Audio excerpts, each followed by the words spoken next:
but you would rather disappear under your seat than let yourself cough. Maybe they will ask you to wear single-use overshoes like in a hospital.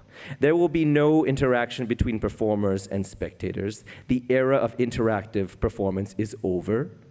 You can relax, audience. There might still be participatory performances with carefully respected distance. We will be kindly asked to leave, to turn physical distance into even bigger social distance. There will be no bars in closed spaces, only outdoors. Fine in summer, not so fine during the fall, winter, spring season. Will we talk about the show we just left? Will there be an artist talk after the show? Same procedure, same distance, same masks, with microphones? Sure. Let's say handy microphones with plastic covers. Will reviewers review a choreographer's relation towards the corona restrictions? Will they praise subtle or less subtle transgressions? Will audiences leave if they feel offended by these transgressions or disappointed since they saw none? Endless. Or is it just too dangerous to get together, dance together, and together watch dancers dancing together? Or will it be the same as today, dance not being on the agenda? In a few days or weeks, theaters, rehearsal studios will open their doors to actors, performers, dancers. We are allowed to rehearse, authorities say. And we ask, are we allowed to perform? Like priests that perform services in churches? And how? And for whom? We in the performing arts, we are not the only ones who spend a considerable part of their job rehearsing for performances. We rehearse to perform. Athletes too. Sometimes we rehearse and we do not perform by our own choice. People like to see what we've been rehearsing for. Policemen, firemen, and soldiers rehearse to perform too. People don't like to see what policemen, firemen, and soldiers are rehearsing for. People very much never want to see what policemen, firemen, and soldiers are rehearsing for. We, artists, choreographers, dancers, performers, we can't wait to start rehearsing. Thank you for letting us enter the rehearsal studios. But we are not policemen, firemen, and soldiers. We don't wait for crime, violence, fire, or war to occur to be called to perform. We are here, right? We are here and now. And we know so well how to care for each other. And when we perform, we care about you. There's no collateral damage. Come and see.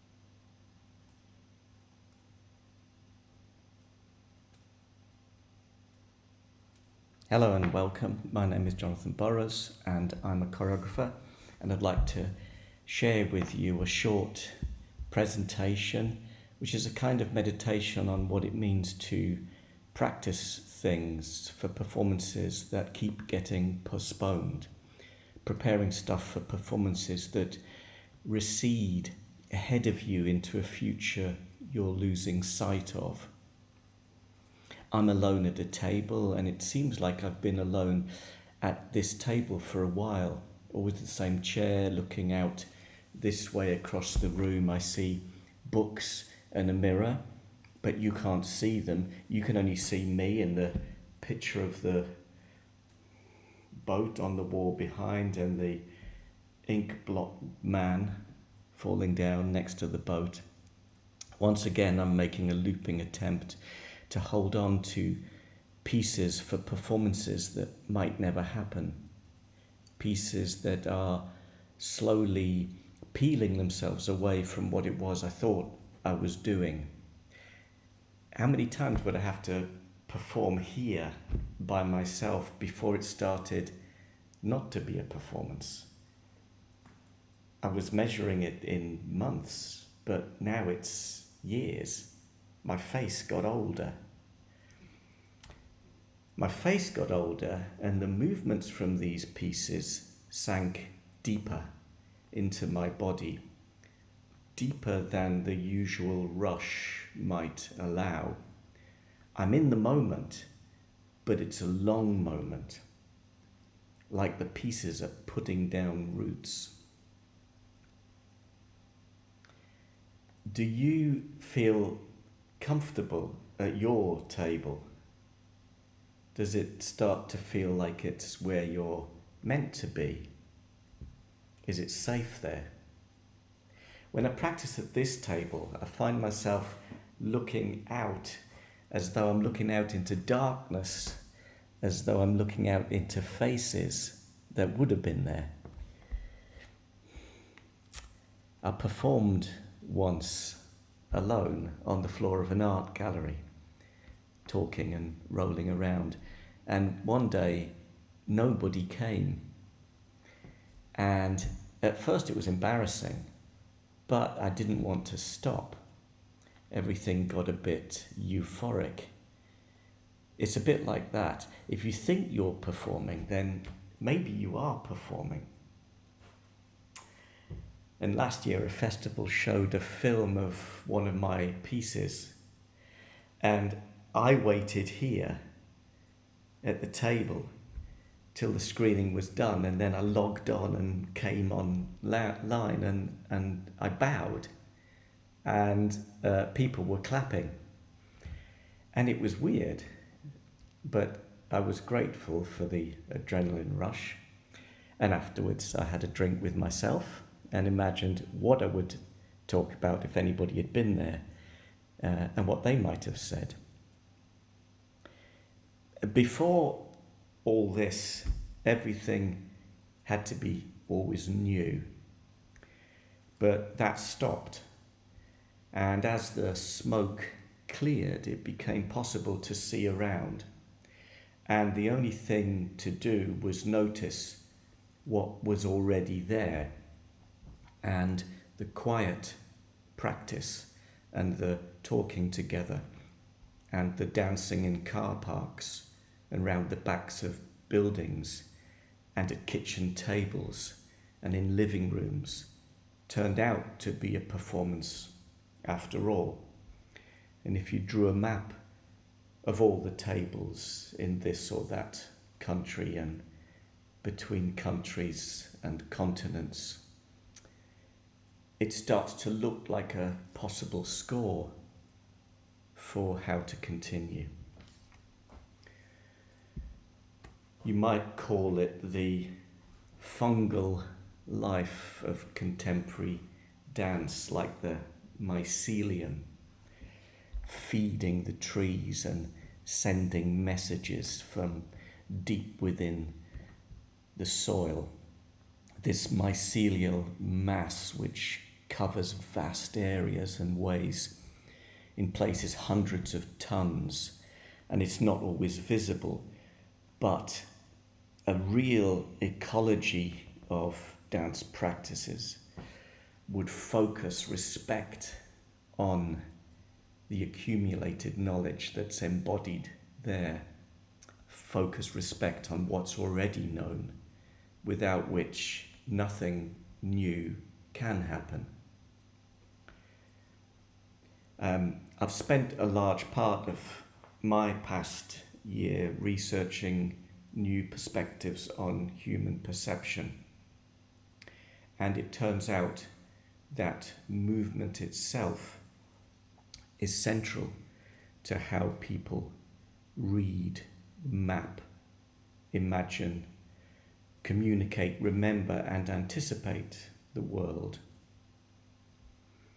and what gets embodied and remembered as a constellation of sequenced possibilities of movement in space and time helps to predict what the senses might meet as you move through the world.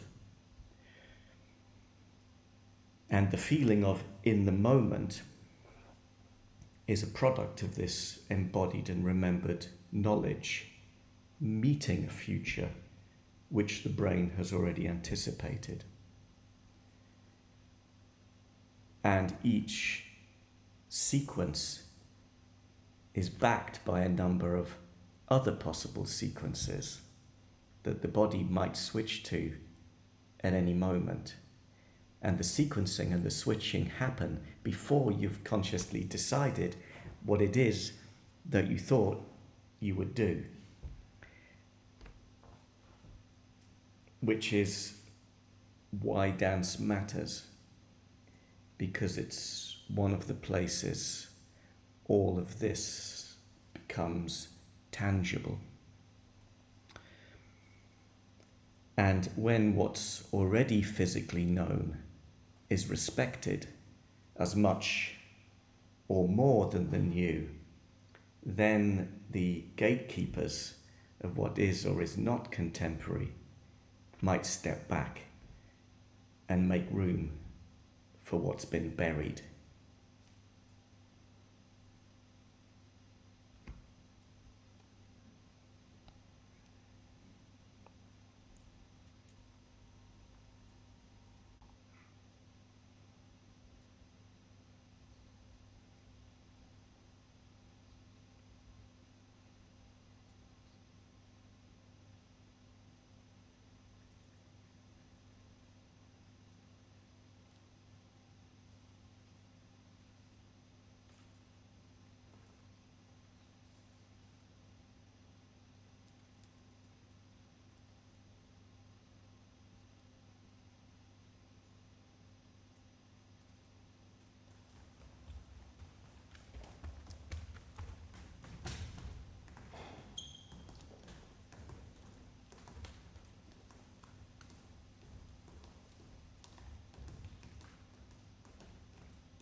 sight upon earth is so fair.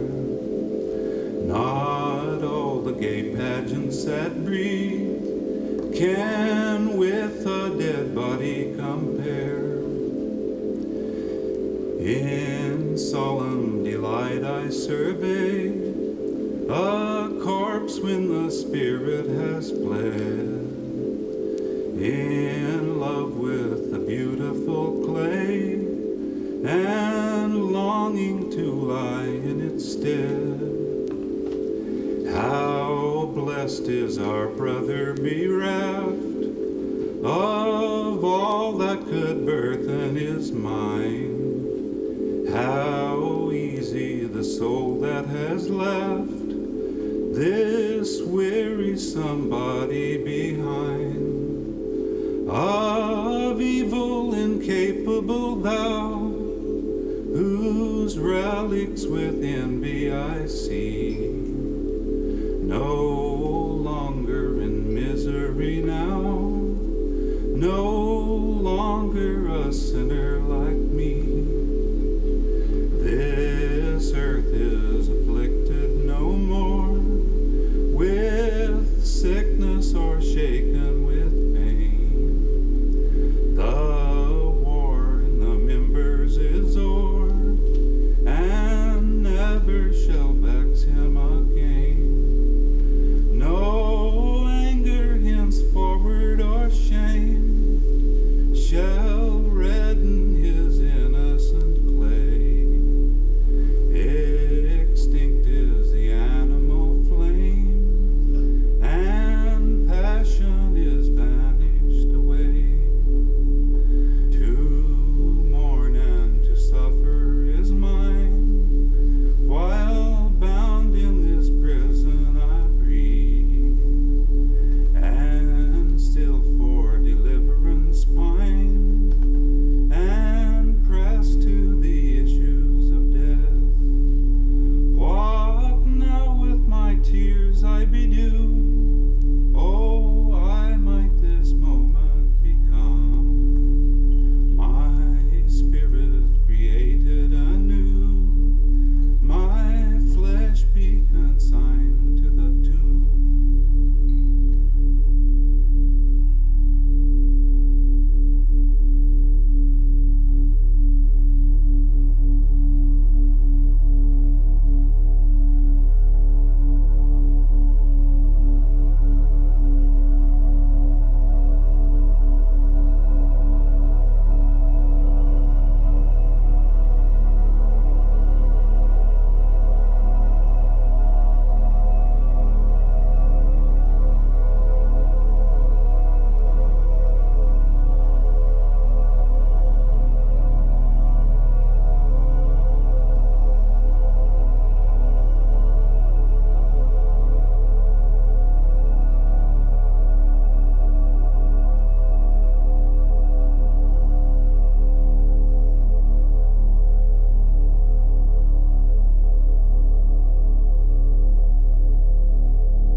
Hi.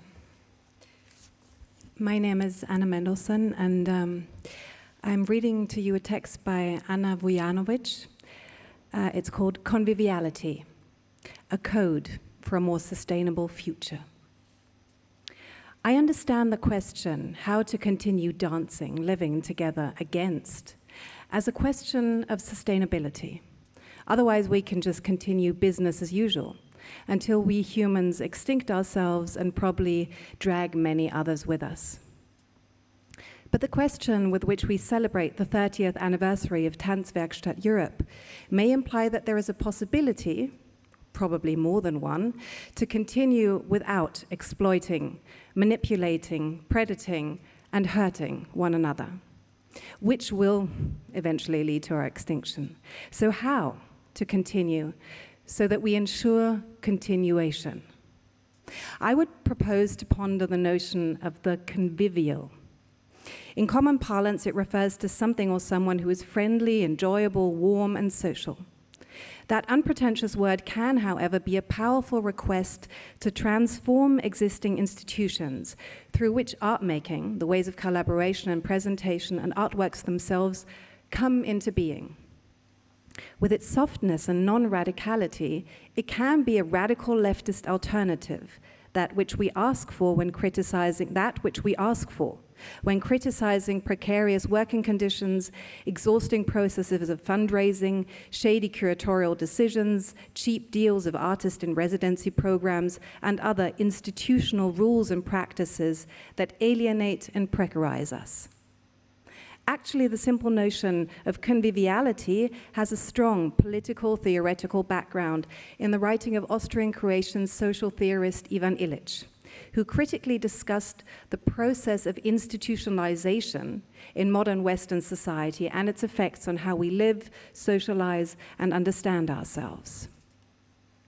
Illich's conviviality refers at the bottom line to the freedom to create things among people, instead of only consuming the things standardized and imposed on us by the system of institutions. Furthermore, in his book, Tools for Conviviality from 1973, he explains why that freedom is important and at the same time hindered in our society. Departing from the Marxist idea that human nature is per definition externalized and socialized by labor and its products, Illich understands institutions and tools, hand tools, devices, machines, conceptual constructs, as the crucial environment of our living. How that environment is created, on which basis, with which means and ends, must be critically revisited in order to achieve a more participative and caring ambience for living and working.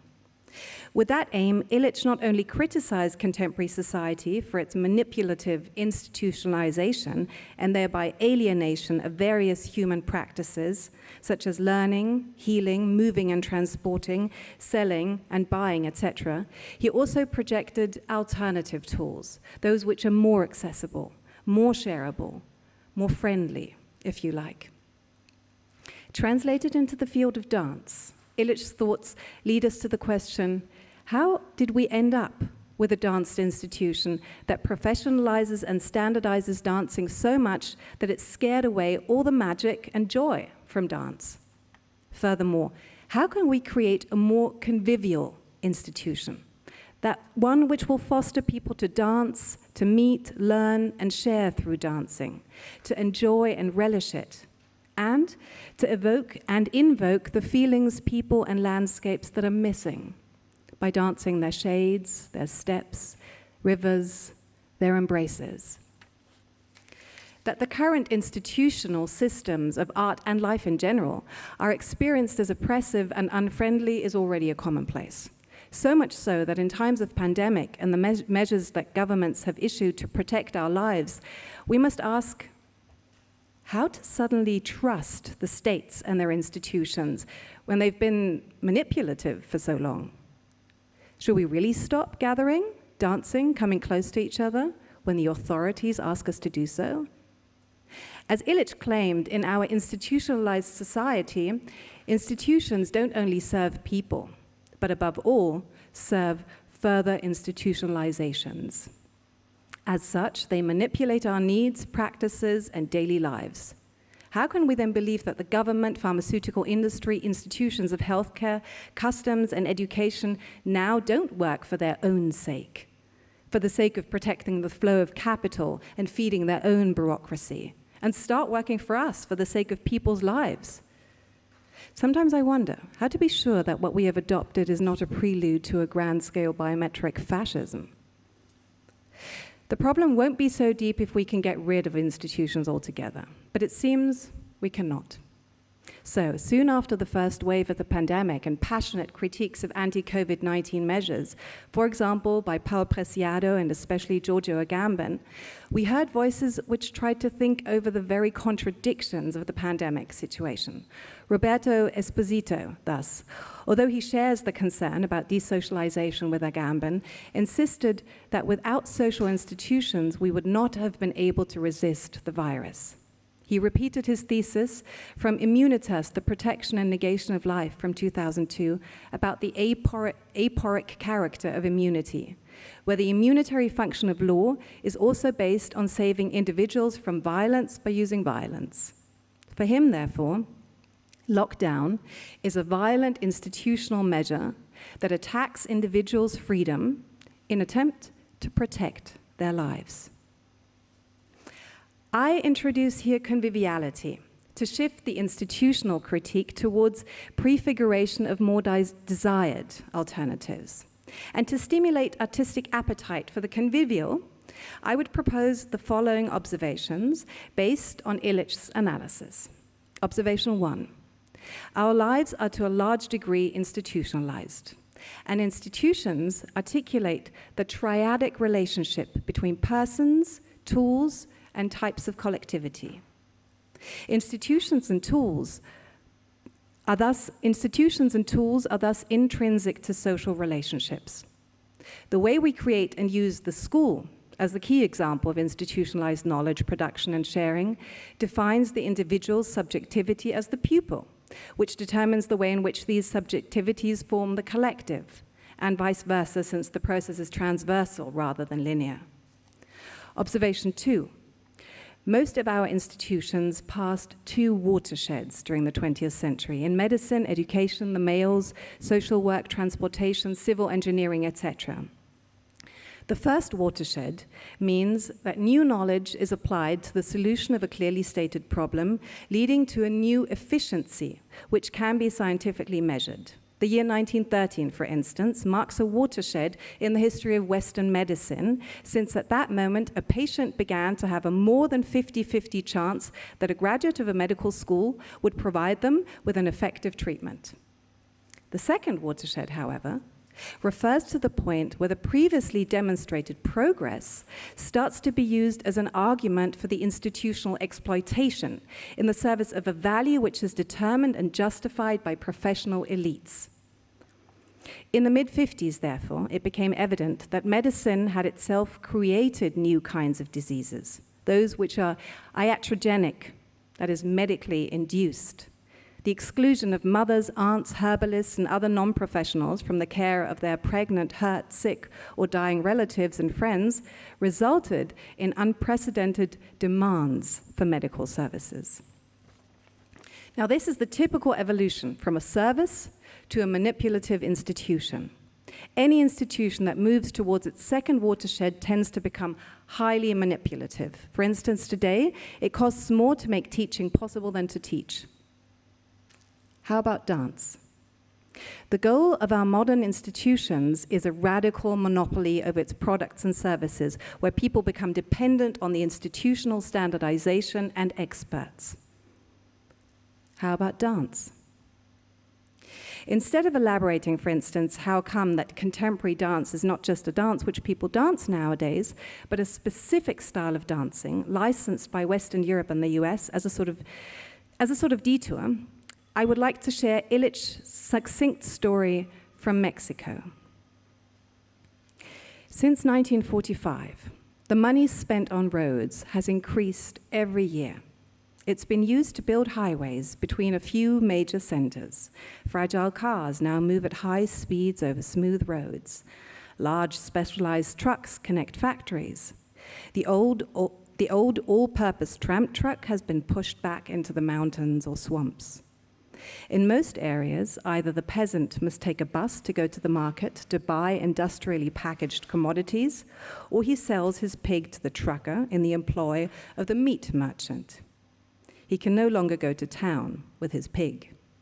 He pays taxes for the roads which serve the owners of various specialized monopolies, and does so under the illusion that the benefits will ultimately spread to him. Still, we need institutions to facilitate, preserve, and transmit certain practices between social groups, regions, and generations. What we then should do is to transform them into more common frameworks, whose shape is according to our own tastes and needs, and to put them in use for caring for and about others. As such, they can become convivial tools and institutions which Illich envisaged as easily used by anybody, that means doesn't require previous certification of the user, as often as desired, does not impose an obligation to use, for a purpose to a large extent chosen by the user, and does not refrain others from using it equally. How about dance? Although these standards don't look unachievable in our field, monopoly is hard to fight when it has frozen not only the physical world, but also our behavior and our imagination. Can we imagine a contemporary dance which is not the contemporary dance as we know it? Can we imagine a folk dance at a fair organized last year in a Balkan village as contemporary dance? Moreover, can we accept discarding that very qualification? Of course we can. Most tools today cannot be used in a convivial fashion, although it is not their intrinsic limitation. The same goes even for art, which is supposed to be a practice of experimentation, speculation, and imagination. In general, we can say conviviality is possible. Technology does not demand that tools not be convivial. Most of them are artificially restricted through institutional arrangements. At the end, I would like to remind us that convivial schools, cinemas, medical care facilities, libraries, and other organizations, practices, and policies are not a dream, although at the present time they occupy mostly marginal positions. This would be my list: free software and open source movement, cooperative organic gardening, pirate online libraries such as ARG and Library Genesis, open universities and other DIY educational projects, giveaway shops, free shops and food swap, Occupy, Right to the City, Precarious a la Deriva, illegal cinema Belgrade, Paris and Bilbao, pirate cinema Berlin, Teatro Val in Rome, Embros Theatre in Green Park, Pedion to Areos in Athens, Skill Exchange Principle of Solidarity Movement in Greece. Please continue, and continue against.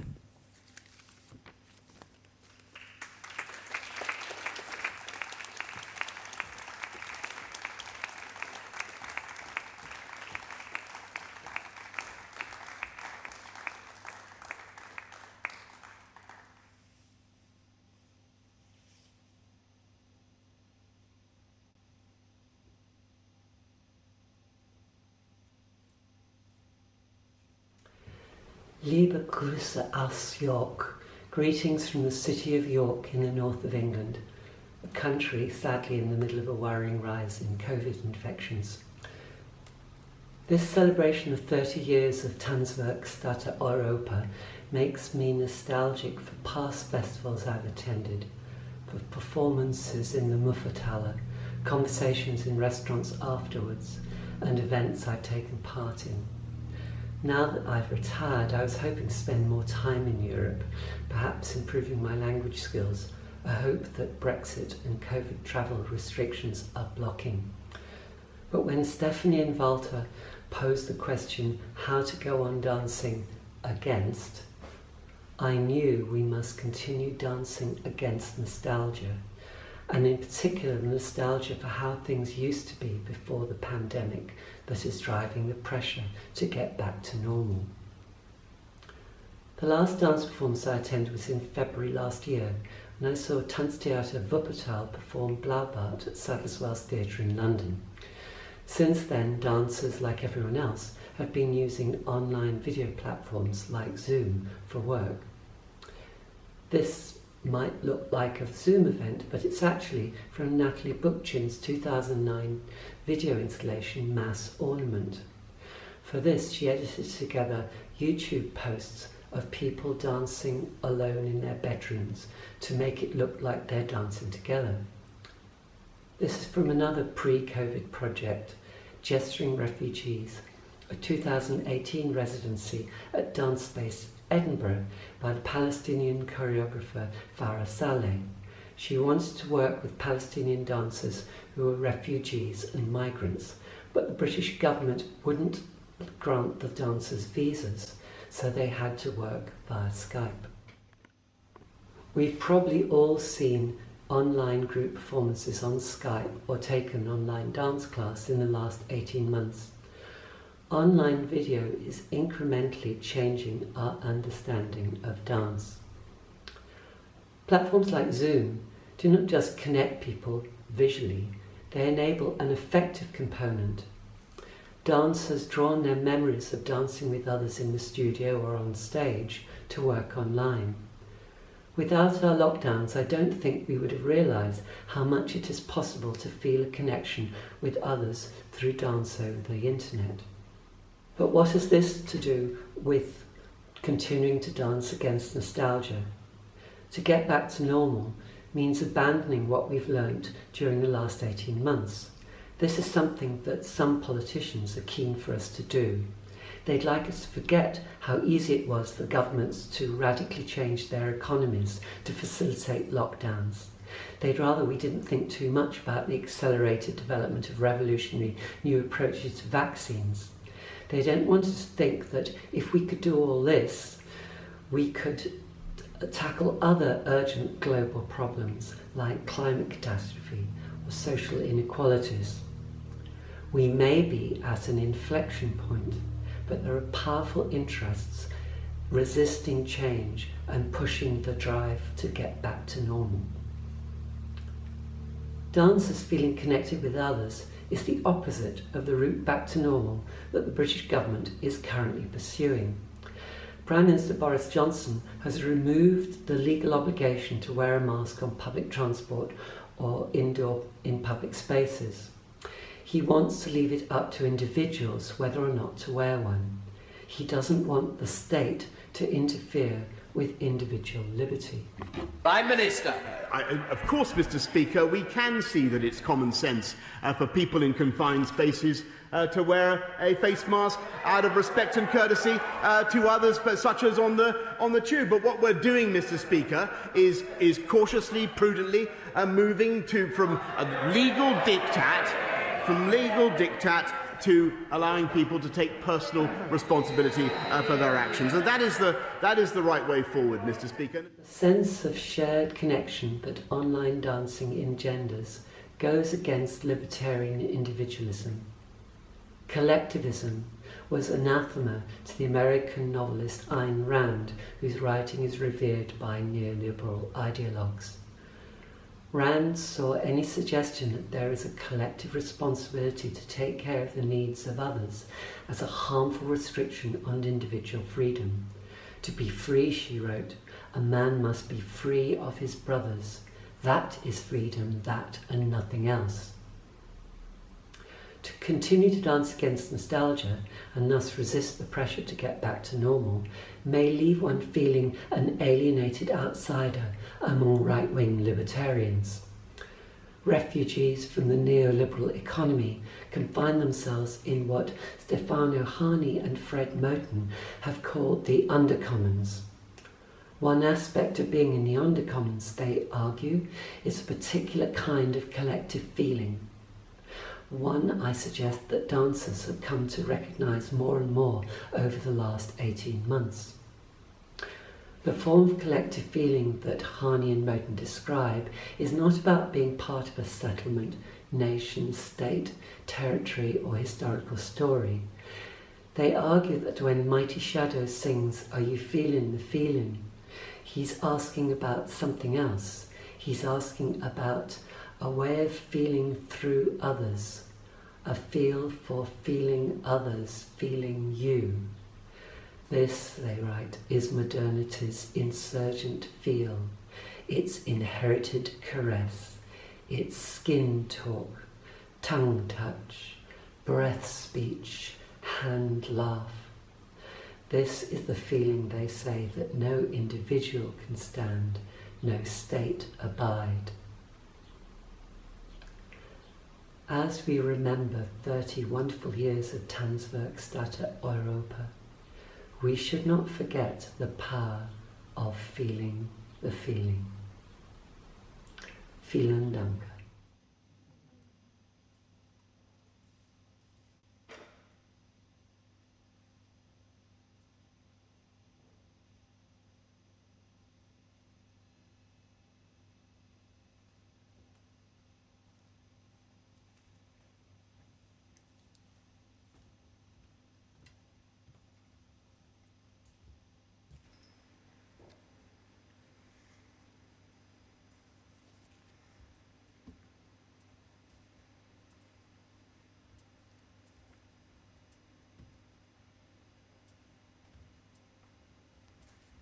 I'm going to leave this choice up to you. So, black t-shirt or red and blue striped tank top?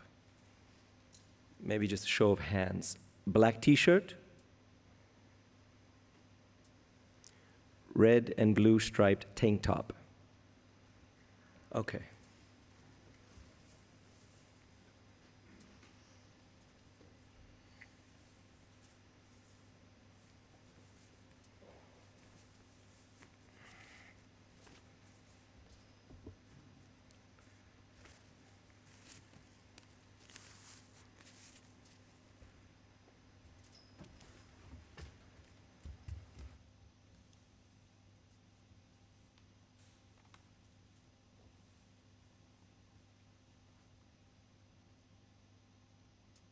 So,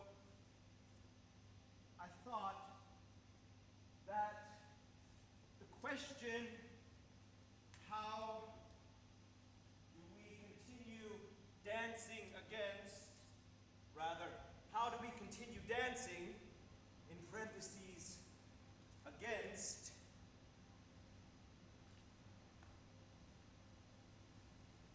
is already answered in the question, namely,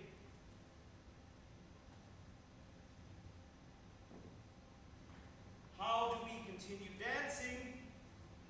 We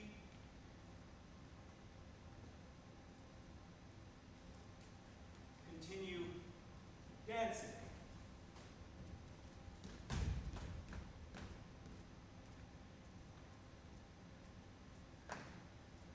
David Gegen, the against part,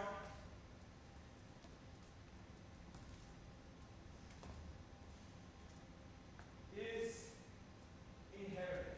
Dance is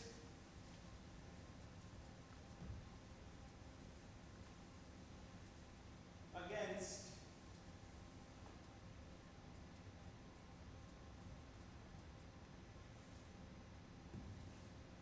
for me in this peculiar, precarious, strange time, or even Zeitalter, in dem wir uns befinden,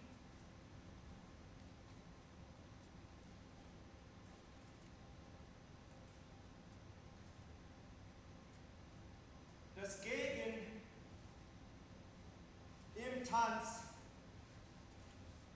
ist das Für in meinem eigenen Körper. Also der Tanz, den ich tanze, sagt mir, was wahr ist, besser als die New York Times oder die Süddeutsche sogar oder mein Nachbar oder der Bundesblabla oder ein Studium von dem Dingsbums, der mir sagen möchte, was für mich am besten ist, weil eigentlich mein Körper mir dasselbe sagt. Das ist der Tanz für mich. Und so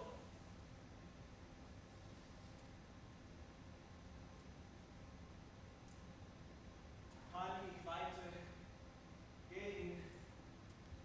dagegen tanzen. That's how I continue dancing against. Then I also thought, I understand the context in which this question is posited.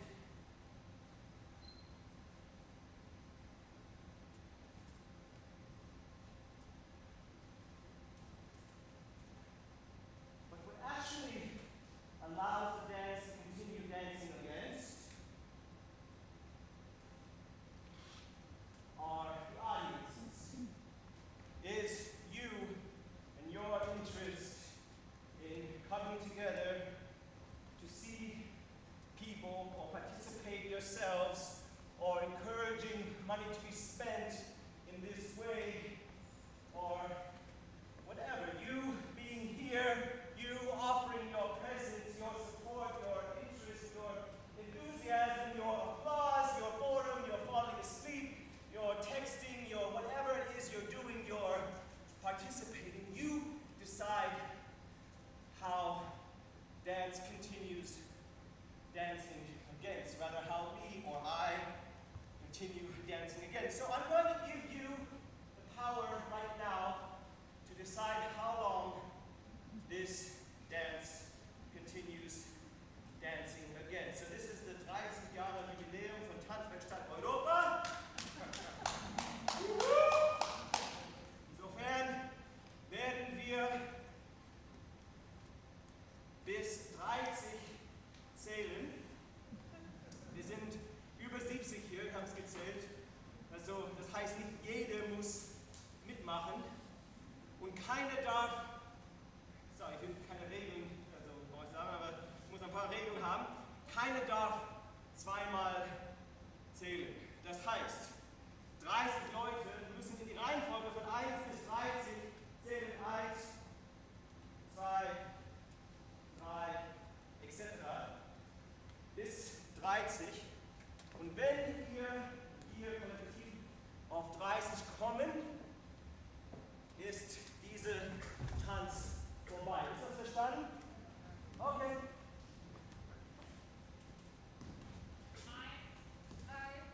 3. So genau. 4. Wow. 5. 6. 7. 8.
something, I already shared it with Robert, the musician over there, that stuck with me.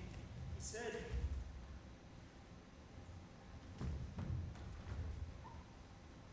when you're choreographing, you don't have to make the best decision, you just have to make a decision. And even though I think we know this inherently, it's good sometimes to be reminded of it, like that. We know what it feels like, excuse the cliche, to feel free in your body and express it, as people say to me when they say, oh, you're a dancer, you must feel so free to express yourself.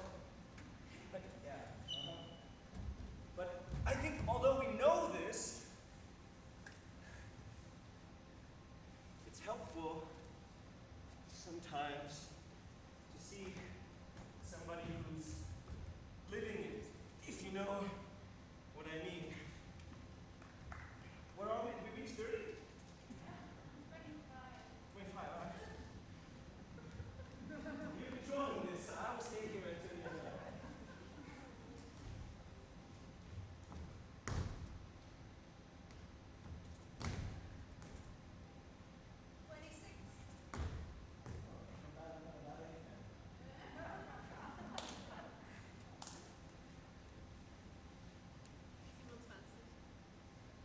Closer.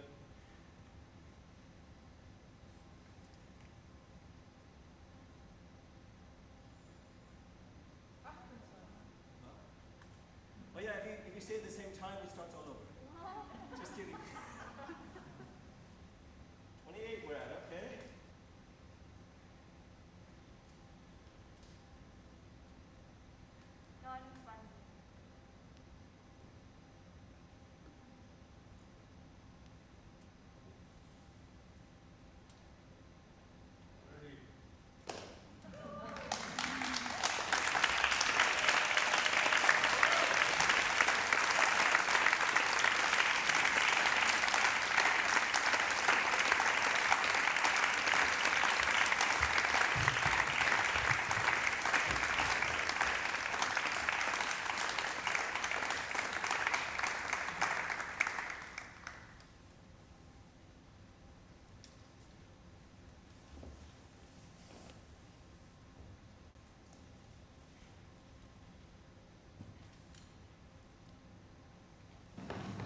Hi, my name is Jeremy Nelson. I'm a dancer, choreographer and teacher, and it was my great honor to take part as a teacher in one of the first versions of the festival 30 years ago, and on several subsequent occasions.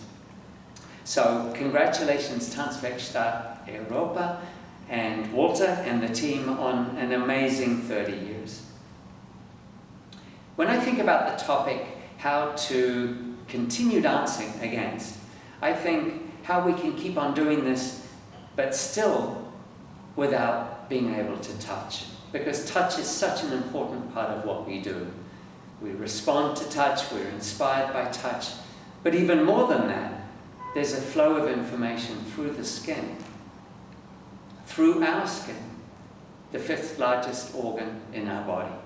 It's exquisitely sensitive, and we as dancers develop that sensitivity even more. So how do we maintain that awareness now when we still can't touch? If in many ways the skin is a record of the past, reaching out creates a dialogue of histories and stories that opens up the infinite potential of an unknown future together. It expands us beyond ourselves. So with that in mind, I'd like to invite you to take part in a short movement journey that I will guide you through, and aided by my partner and collaborator, Luis Lara Malvasias. You're welcome to take part or simply to watch, and you can do it seated or standing. You just find a place to be comfortable, and I will begin. Close your eyes, or have them open if you prefer. And take a deep breath in. And then breathe out. And take a deep breath in. And then breathe out. And the next time you breathe in, just gently lift your shoulders up towards your ears. And then lower them. And again, lift your shoulders as you breathe in. And then lower them as you breathe out. And do this several more times. And as you do, see if you can sense the movement of the fabric of your sweater or shirt against the surface of your skin.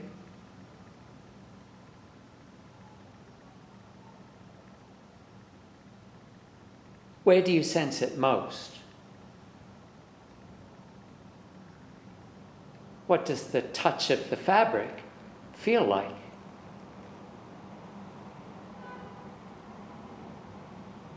And what sensations does this touch produce?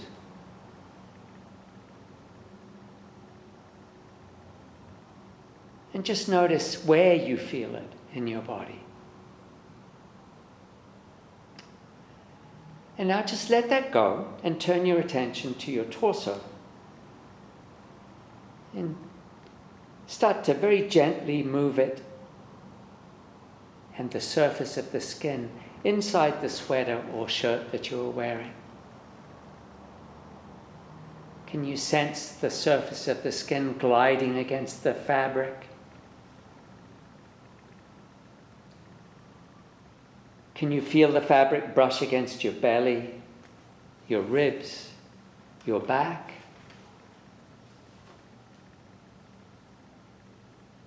Where on your skin do you feel it most? Do you notice your upper back, your shoulders, your shoulder blades, maybe your waist? And start to include your arms in the movement and feel your sleeves brush against the skin or the surface of the skin of your upper arms. And then the surface of your lower arms brush against the space around you. The backs of the palms, the backs of the hands, the palms. And you can start to, if you're able, you can start to include your legs, your pelvis, and notice the movement of fabric against the surface of the skin.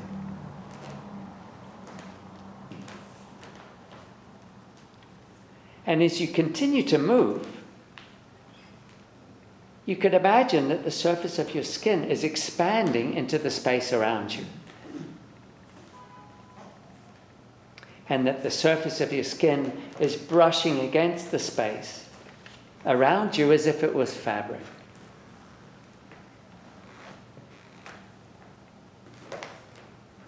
Imagine all the sensations that would give you throughout your whole body.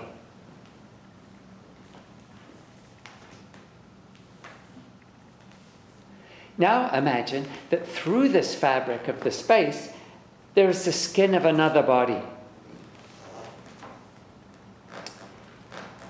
And through your skin, you can sense through the fabric the skin of this other body. And is the touch gentle?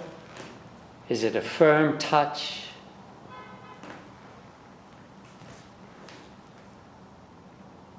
Is the touch warm? What impulses would this touch give you?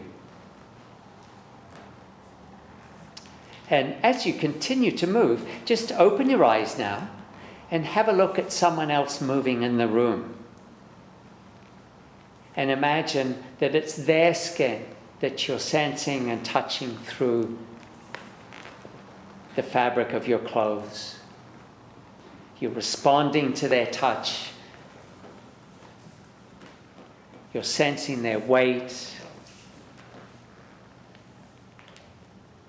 You're sensing the impulses that their touch would give you. And just imagine how much fun that would be.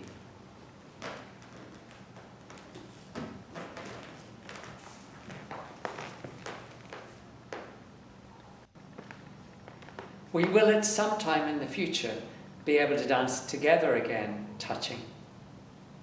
But until that time, we can use the power of our imaginations and memories to be as prepared as we ever were before. Congratulations, TANZWERKSTATT EUROPA, and good luck for another 30 amazing years.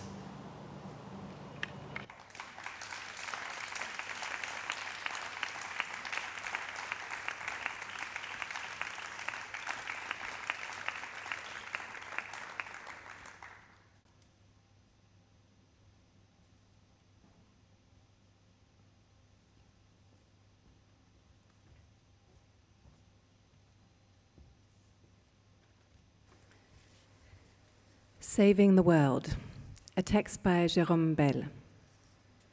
In 2007, I was on a plane from Melbourne to Paris. We had just performed The Show Must Go On from 2001. And in one of the newspapers on board, I read an article saying that because of global warming, everyone should reduce their CO2 emissions. On the plane with me were the 20 dancers from the company, and that's when I got the idea that from now on we won't travel with the whole company, but instead I would send just 2 of them to rebuild the piece abroad with local dancers. This was my first action when it comes to ecology. I've been a vegetarian for many years, but it was only years later that I would learn that my diet was actually ecologically virtuous. The same goes, by the way, for my shows, my aesthetics in general, which are anyway a criticism of consumerism and its corollary capitalism, and never require the production of objects such as new costumes or polluting scenography. In 2014, a programmer from a Parisian theatre tells me about a show on ecology that she invited. Wow, thrilled by the news, I ask, where's this company from? She tells me they're coming from Australia.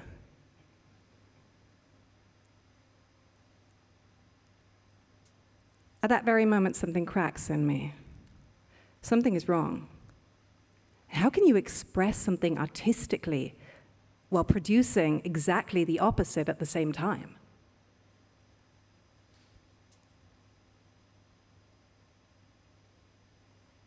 Huh?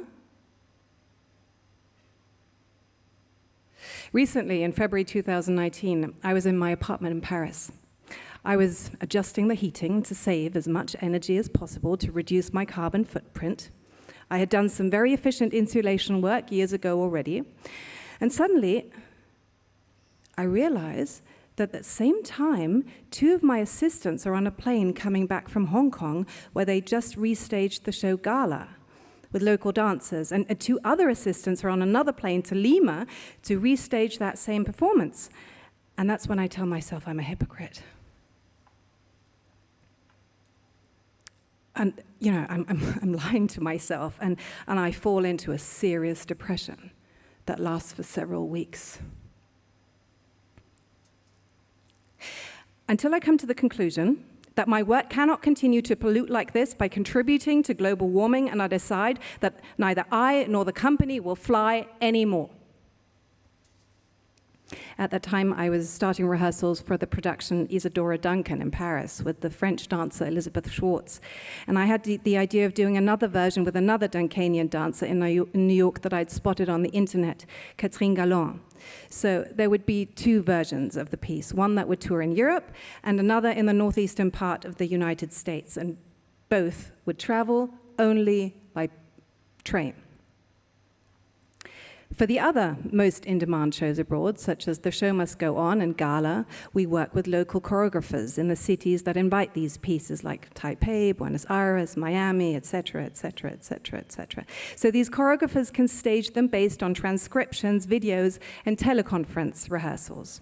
Right now, I'm considering even other work procedures, such as writing scores, that I hope will allow me not to meet the dancers at all anymore. The choreographic milieu is unfortunately completely stuck in the system of extreme globalization that prevails in so-called contemporary dance, and which produces an appalling carbon footprint.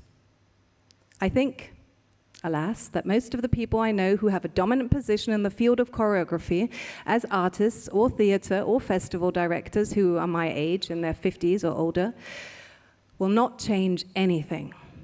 They're prisoners of a system they don't want to question. And that's really quite unacceptable because they make ecological speeches, sign petitions because they're famous without producing any action. They're no different from today's politicians. No one is prepared to lose any of their privileges when disaster is imminent. It seems to me that it is precisely this system that needs to be deconstructed and reformed.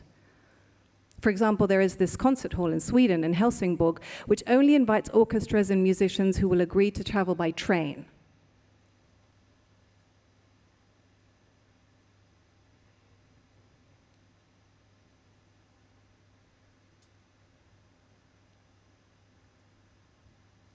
In Vienna, where I had traveled by train, I was attending a show that wasn't very interesting. And all of a sudden, I started to calculate the carbon footprint of the show that was taking place before my eyes, the number of dancers on stage, the intercontinental travels to come to Vienna, the costumes, the set, the number of stage technicians, etc. And in fact, I realized that what I was watching was hell. I was watching the melting ice. I was watching the violent storms ravaging homes, fires, and subsequently, the millions of climate refugees who were going to have a miserable life if they didn't perish completely, the authoritarian regimes elected in our liberal democracies to prevent the influx of these same refugees, etc., etc., etc., etc. In fact, I realized that there was suddenly a new paradigm in my aesthetic judgment.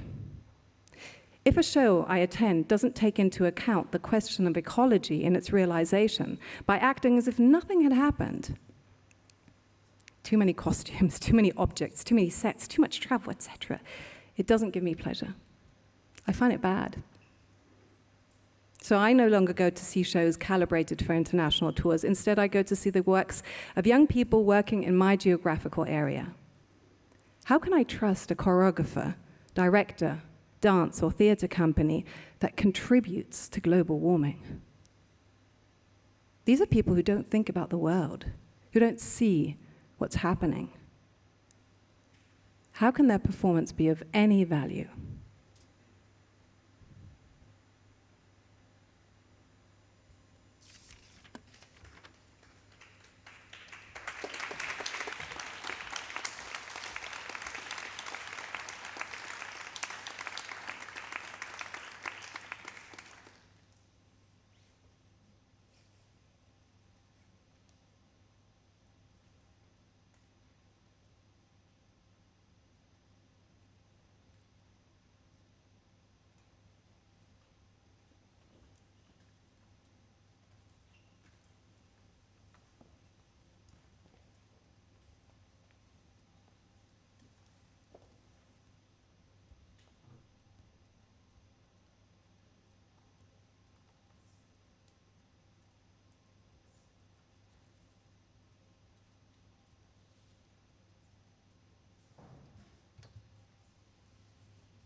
you.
Thank you very much.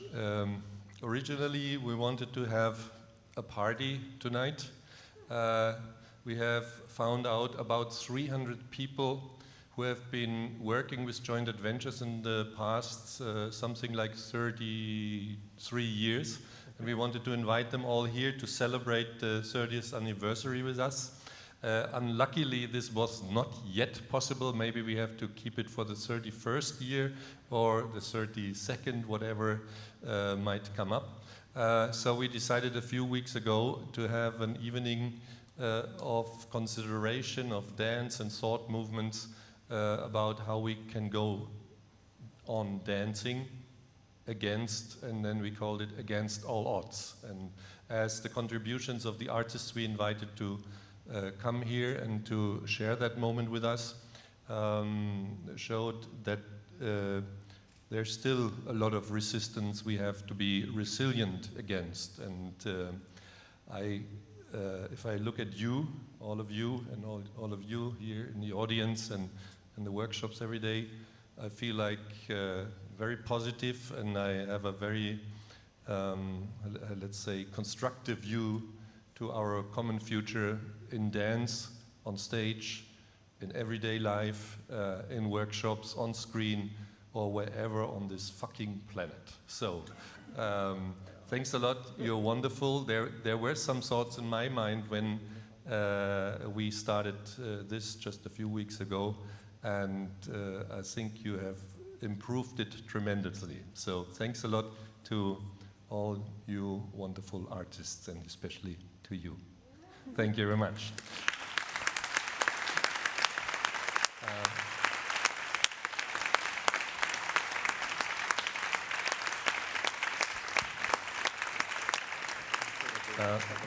We prepared some drinks because partying is not so easy because of the non-existing hygienic concept of the gastronomy down here. So this time the dance is a bit quicker than the gastronomy. So we decided to have a few drinks upstairs at the Gasteig, at the place formerly known as Gast. Yeah, and there are some drinks waiting for you upstairs. So if you would like to join us and have a drink, a short chat, an exchange of thoughts with us, you're more than welcome. The first round is for free, and then you will have to be responsible yourself. Okay? So thank you very much, Nikolaus. To all of you, thank you. It was a wonderful evening.